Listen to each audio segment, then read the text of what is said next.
Hello, everyone. Welcome to another week's video devotion. As you know, this year we're focusing on this idea of connecting to God, connecting to our community, connecting to each other.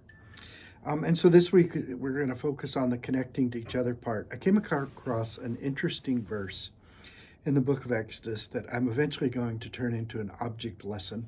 Let me read the verse to you first, and then I'll tell you why I find it interesting. It's from Exodus 16, verse 33.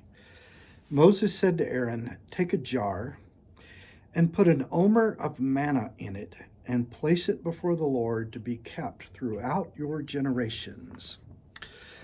You may remember the story from Exodus where they have fled from Egypt. They've escaped from slavery and they're on their way to the promised land. And they're 40 years in the wilderness, and God has to provide for them. And one of the ways he does is through manna.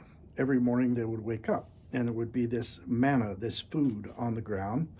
They're kind of like their morning cereal, their morning carbohydrates, and they were told to pick an omer of it. That was one day's serving of that. Every day they were to go out in the morning, pick up an omer of manna.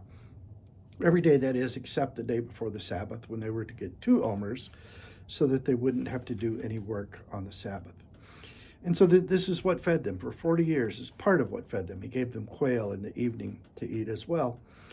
But Moses points out one more use for this omer of manna. He says to put it in a jar and save it for future generations, save it throughout the generations.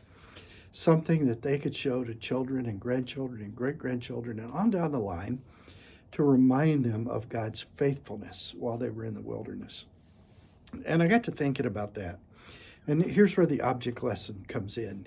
I got to thinking, if I had a jar of things that I had saved that I wanted to use to show my children and grandchildren and great-grandchildren on down the line, if I wanted to show them God's faithfulness, what am I going to put in the jar?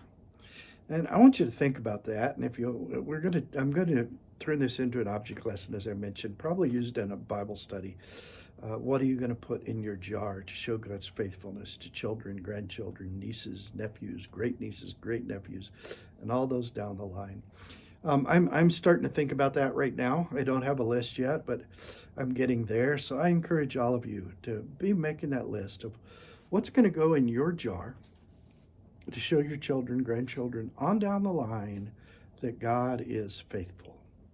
That's it for today. Have a great week.